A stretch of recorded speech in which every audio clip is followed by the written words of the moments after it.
Llega a 1924 y se va a conocer Florencia, ¿no? Florencia, que también en ese momento hay una escena artística súper intensa. Conoce a Giovanni Papini, este intelectual anarquista italiano, ¿no? Lo retrata, y también su retrato, que se llamó De la Florentina, este de acá, obtiene mención honorífica en la Bienal de Florencia. También es importante que es su primer encuentro en Europa con Víctor Raúl Haya de la Torre, ¿no? El fundador del APRA, ¿no? Entonces, este es el último retrato que pinta en su estudio, y después se va a cambiar a otro estudio del que tenemos fotografías, ¿no? Entonces dice, acá, este estudio, que ahorita no me estaba, creo que en la calle de Neuilly, pero bueno, este estudio es importante para Felipe por dos cosas. Este es el último cuadro que pinta ahí, pero también porque en el estudio de Felipe, según Felipe, otros apristas dicen cosas distintas, pero según Felipe, en su estudio en París se hace la fundación de la Alianza Popular Revolucionaria Americana, ¿sí?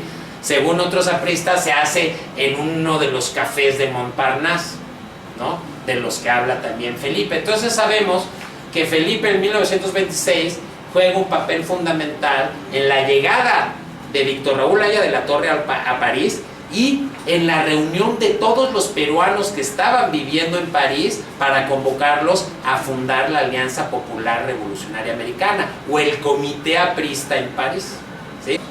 Entonces, y este es el vitral, fíjense, este es el vitral de la aparición, que según yo sigue hoy en Santa Catalina de Cusco, que le decía que ninguno de mis amigos guías del Cusco ha podido meterse y tomarme una foto y mandármela, pero bueno, gana una mención honorífica en el Salón de Artistas Franceses en mayo de 1929, y es donado y bendecido en Santa Catalina de Siena, Cusco, el 1 de marzo de 1930, ¿sí?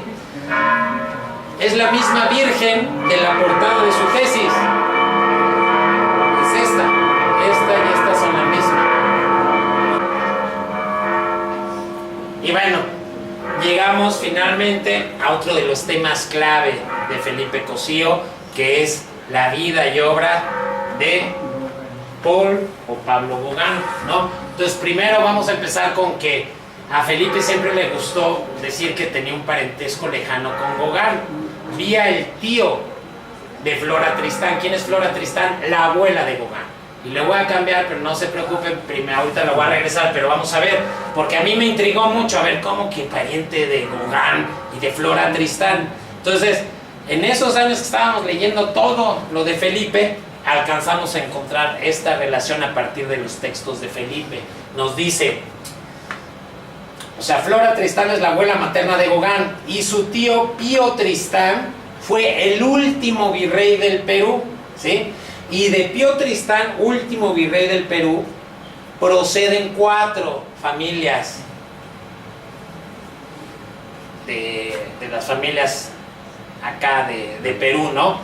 Los Lanfranco, los Echenique, los Alhaus y los Tenod y Pomar, ¿no? Y parece que de estos Tenod y Pomar viene el abuelo de don Manuel de Pomar, el papá de don Manuel de Pomar, después don Manuel de Pomar, que es el abuelo de Felipe Cosío, y padre de doña Rosa Pomar, que es la mamá de Felipe. Entonces, como les decía en la primera clase, parece que sí hay una relación, pero pues es una relación pues bastante lejana, ¿no? Pero bueno, es importante la cita de allá abajo.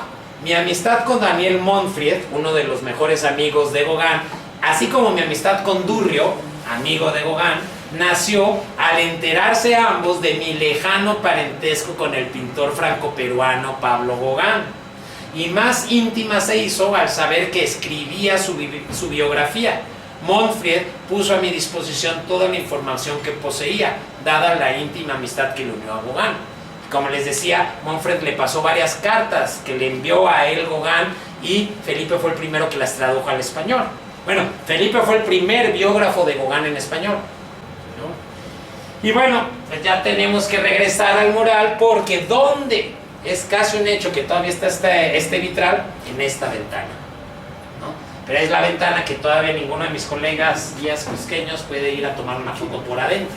Ahora, vamos a retomar esto porque, pues, como les dije, se inspiró en la Virgen Cusqueña, ¿no? de la pintura de la Escuela Cusqueña de Pintura, que usó de portada Sí, la Virgen de Belén que usó de portada para su libro, pero la transforma con un pequeño detalle, ¿no? ¿Y cuál es ese pequeño detalle? Lo que está abajo, ¿no? Entonces está la Virgen de Belén, fíjense, aquí está la comparación, pero ¿cuál es la diferencia? Lo que agregó Felipe Cosío en la parte de abajo, que aquí no se ve, que es algo muy poderoso y se me hace bellísimo, que incluye a la pareja de quechuas venerando a la Virgen con un ángel frente a ellos, pero lo más importante es lo que está escrito en quechua abajo: ama yuya, ama sua, ama aquella, ni mentiroso, ni ladrón, ni perezoso. Los tres principios éticos base de la vida quechua inca en tiempos prehispánicos, ¿no? Los principios éticos: ni mentiroso, ni ladrón, ni perezoso. Ama yuya, ama sua, ama aquella, ¿no? Entonces, integrando esa raíz prehispánica con la raíz colonial de la Virgen en un vitral del siglo XX, evocando lo que estaban haciendo los muralistas mexicanos, ¿no? Obviamente, él muy consciente de los límites técnicos que siempre tuvo, ¿no? Que el propio Felipe lo señala en sus textos. A Víctor Raúl, ¿no? Víctor Raúl Aya de la Torre, ¿no? Uno de los mejores amigos de Felipe, ya estaba hablando bastante de él, pero también, así como Felipe tuvo una relación con el Cusco toda su vida, una relación con Gauguin toda su vida, el otro gran tema en su escritura es la vida de su amigo, ¿sí? Él fue el primer biógrafo de Aya de la Torre.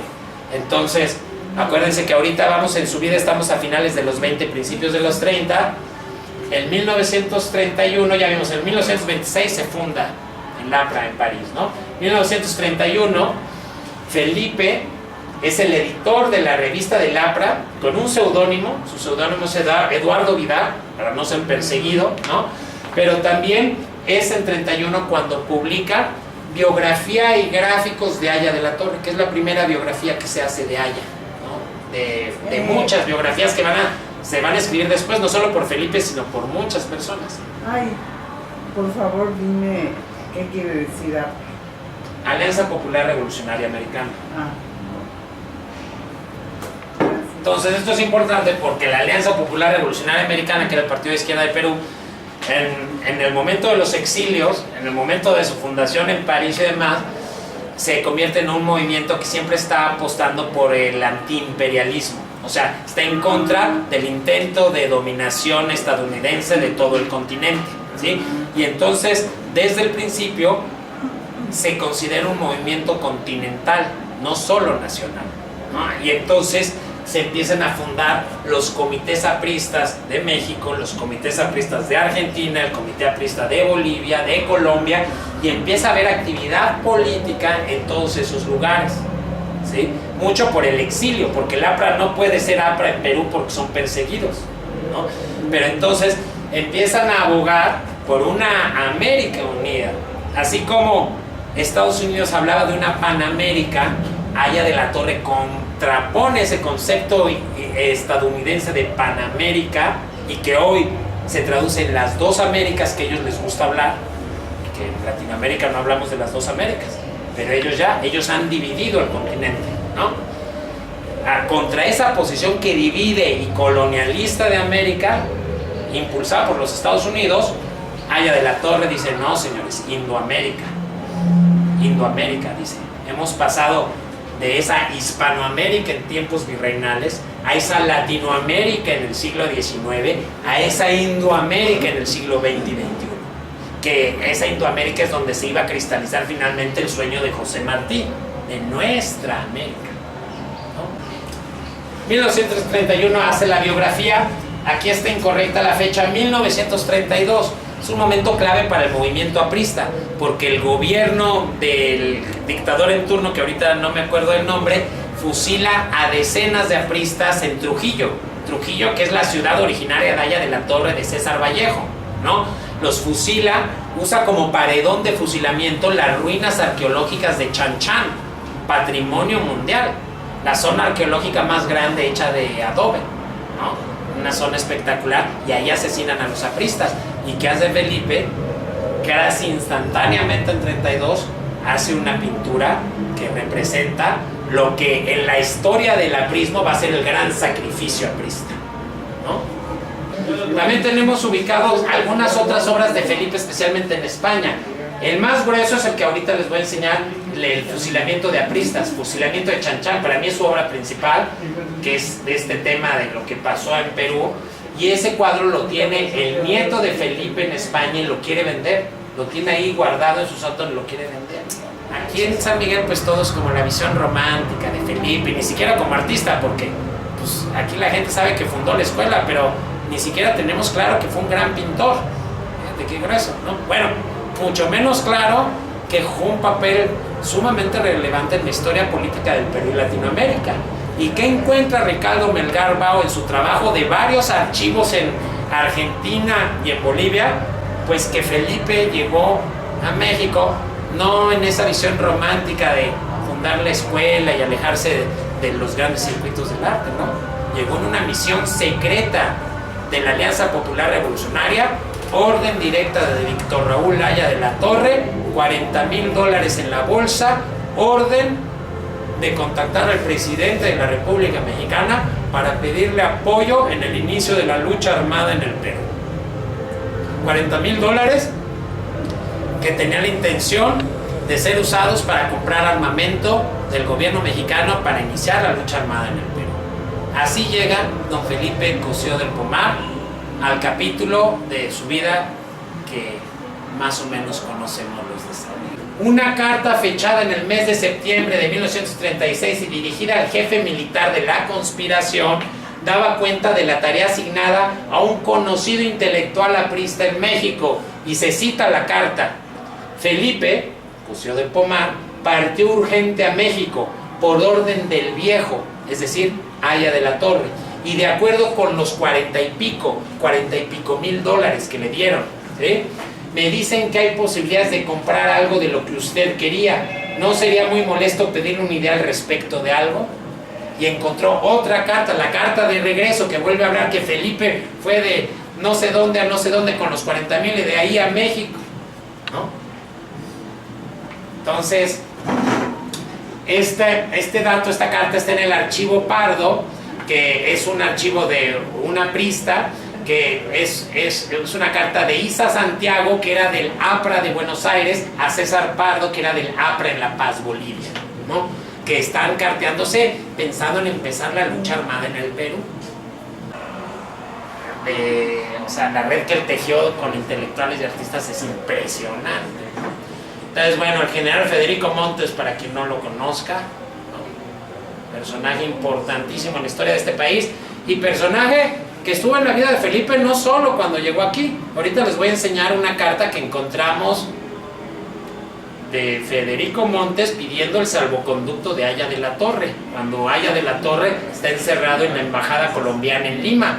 ¿Quién aboga por Haya de la Torre?